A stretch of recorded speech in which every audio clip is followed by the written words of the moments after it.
just incredible. Yeah, incredible I don't know why I keep getting emotional. I guess I've not talked about this for years, and so you're asking me things. All the emotions come flooding back. It's okay. Listen, you've been through something unbelievable, and let's lighten it slightly. You mentioned on your website that you used to call yourself a grumpy old git, but you don't come across like that today. So what's changed? I learned to laugh again. When you're faced with adversity like this, learning to laugh again is the best therapy. It's a coping mechanism, and then learning to cope then triggers this. Actually, that's how I used to be when I was young.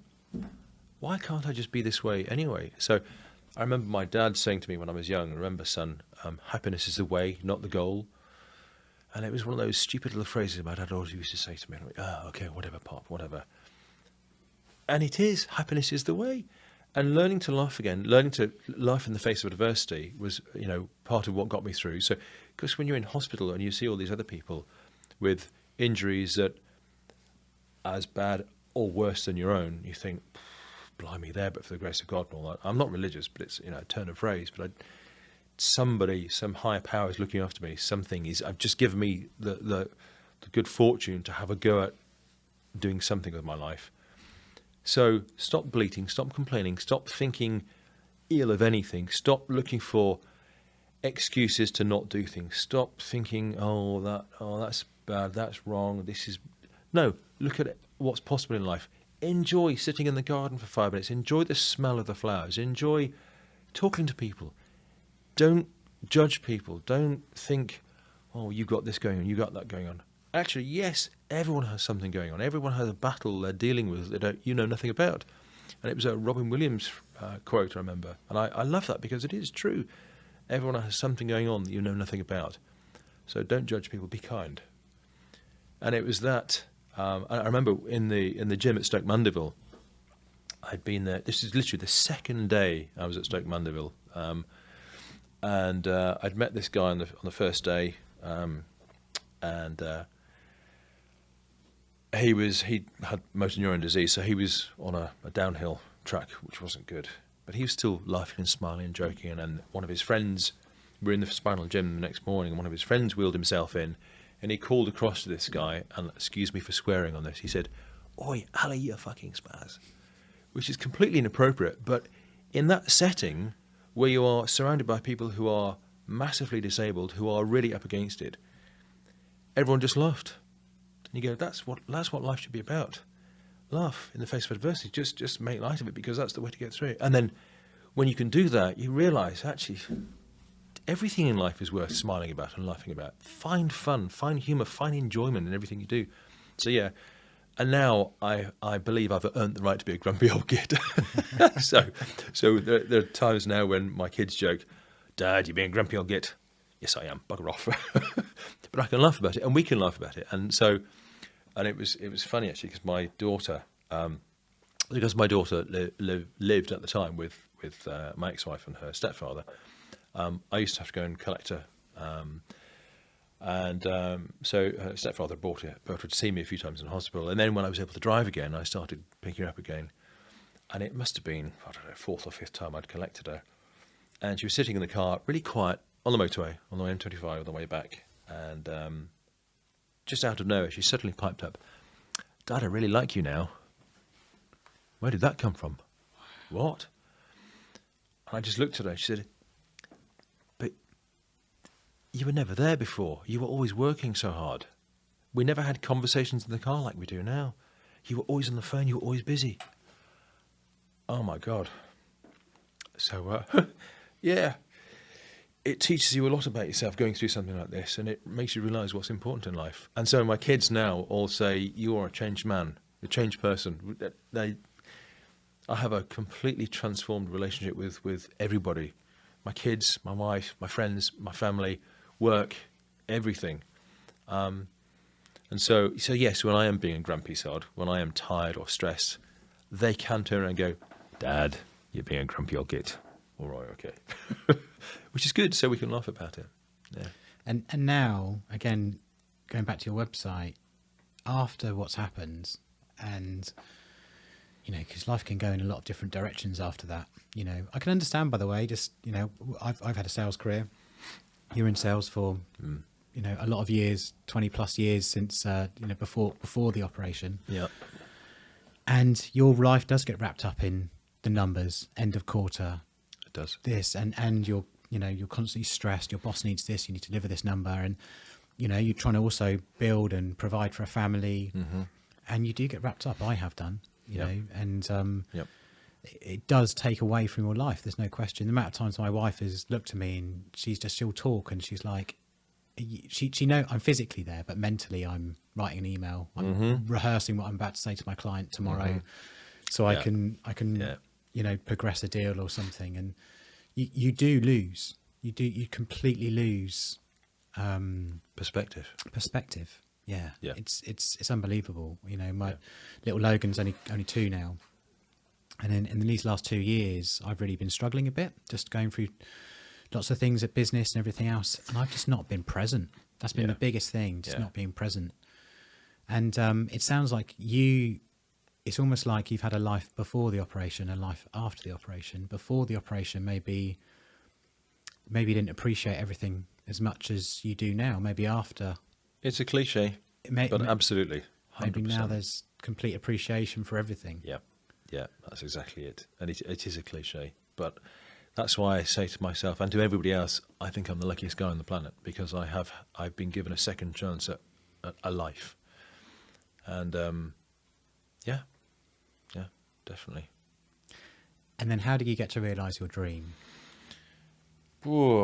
So we were in Hastings. I can't remember which year it was, 2015 or 2014, I can't remember now.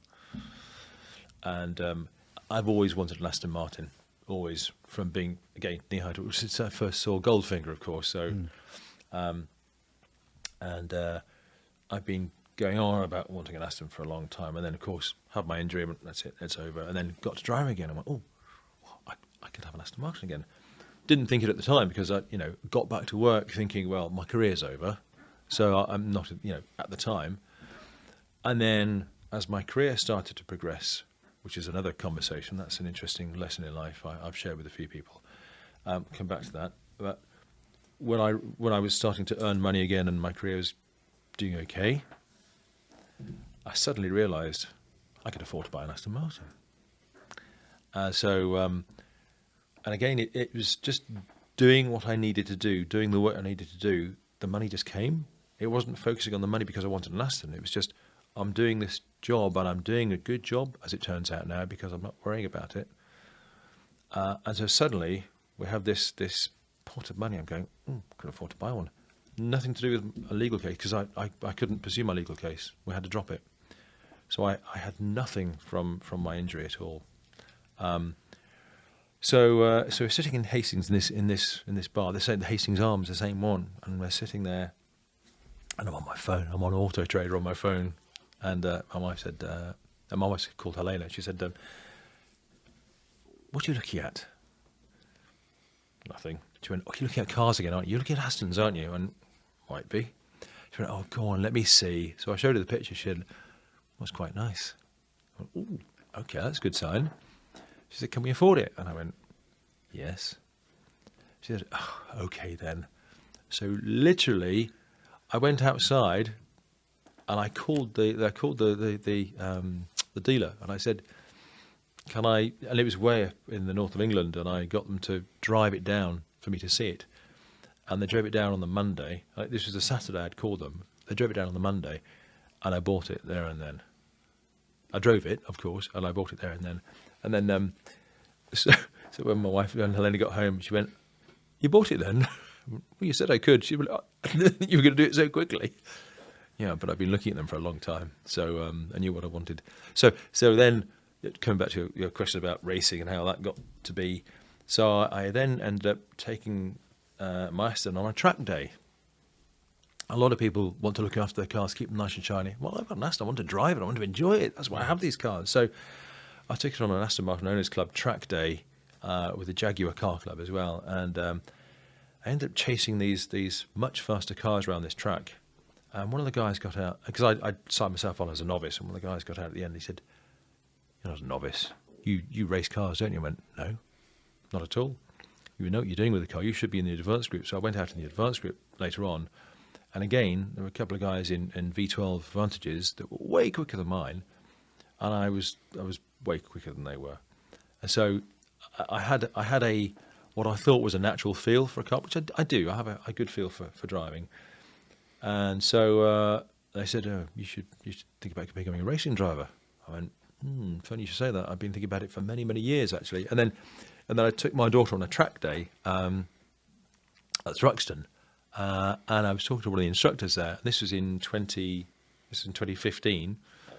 It was her birthday present. So, and I was talking to one of the instructors. I said, "What does it take to get your race license?" And when he told me, I went, "Oh, I could do that." So I called the Motorsport UK, RAC at the time. It's still owned by the RAC, but the governing body for UK motorsport, and ordered my Go Racing Pack, which is the blue book, which is basically the regulations, information, video, instructions how to get your race license, how to go and get your test completed. It's called an ARDS test, Association of Racing Driver Schools test. So I booked in to do that, and it's half day where you sit in a classroom and they teach you all the flags and safety procedures and how to communicate, but basically common sense safety, because flags are the only way the marshals have of communicating with you when you're on the circuit. So you've got to know your flags. It's critical. Safety is critical, of course. So you do that, and then you go out on track, and the instructor takes you around, and they teach you the lines, and then they let you drive, and they'll coach you. And I did 2 laps, and he went, "You're fine." I went, "Okay, is that it?" He went, "Yeah, you're okay." So he came back and he went, "Yep, tick, no problem, thumbs up." So then you take a test, a multi-choice test, and a part written test from the stuff you've learned in the morning, and if you pass that test, then you get your novice license. So I did that. There was a class of 6 of us, and one of them failed, and and they were. All they were doing all morning during the classroom session was looking at the clock, looking at the watch, going, "When are we out on track? You need to learn the flags. This is pretty important." And they wouldn't get anyway, so they failed their test, but the other 5 of us passed ours. Like, got a race license. Now what do I do? What the heck do I do with this? So I go racing. How the heck do I do that? So of course, when I told Helena I got my race license, she went, "Oh God." Because he'd actually said to me, "You want to go motor racing? What, with a spinal injury? You've just recovered from a spinal injury. Are you serious?" "Yeah, kind of. Yes." She went, "Oh." And then when I actually got my license, she was, "Oh, you're serious, aren't you? You've gone and done it." "Yeah, I did say I was going to." So I called up a load of clubs. I called a handful of the main national clubs like BRSCC. British Racing and Sports Car Club, British Auto Racing Club, 750 Motor Club, all run different championships and motor racing series, and I needed to find something that would allow 2-pedal cars. And as luck would have it, the 750 Motor Club were just kicking off a BMW M3 Cup Championship in 2016, and so this was now December, and so I rang around a load of people to find out. I didn't know whether to have a car built or to rent a car. No idea. And all the people that were building cars that were renting out were all manuals. And I thought, well, I can't drive a manual car. And nobody was building an SMG, a sequential manual gearbox BMW at the time.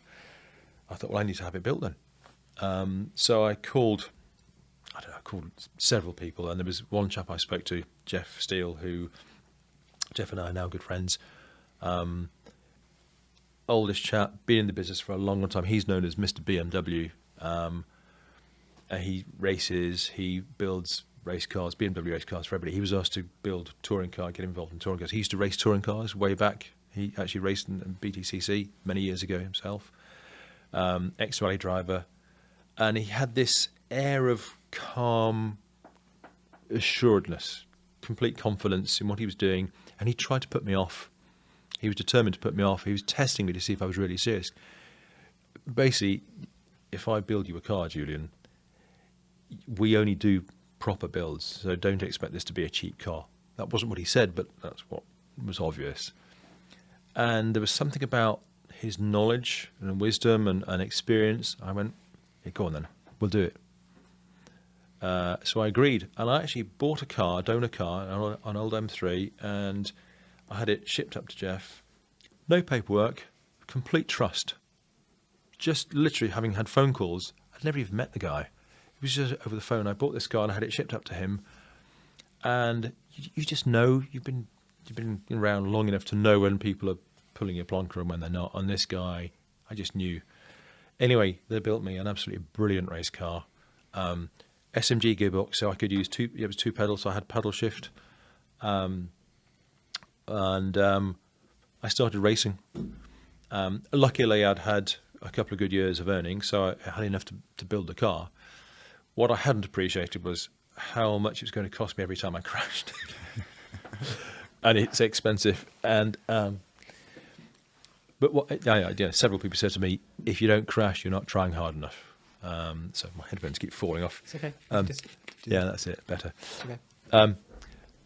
If you don't crash, you're not trying hard enough. And of course, I took that at face value and went, okay, well, let's try harder. Oh, I've crashed again. Oh, I've crashed again. I've crashed again. Okay, this isn't going so well. These are expensive mistakes. Yeah, they are. And but what I realised very quickly was, even having driven lots of fast cars in my life, and having been, I've done track days, I've driven go-karts, I've raced go-karts, thinking I'm a god behind the wheel, because you do, don't you, when you drive fast cars? Yeah, I know what I'm doing. You get onto a racetrack and go, I've absolutely no clue what I'm doing. Why am I even here? I'm terrified. Oh my God, these guys must all be cheating. How are they going so fast? You realise racing is an entirely different skill, different level of driving ability. And you need coaching. You have to be coached. And to progress, to get on well, to become a good racing driver, you have to have feel, you have to have an ability to learn, to be coached. You have to have intelligence to interpret what you're told, how to do it, how to apply what you've learned, and then to translate a feeling into a reaction. So those three key things you need. So, yeah, and it's been the best thing I've ever done.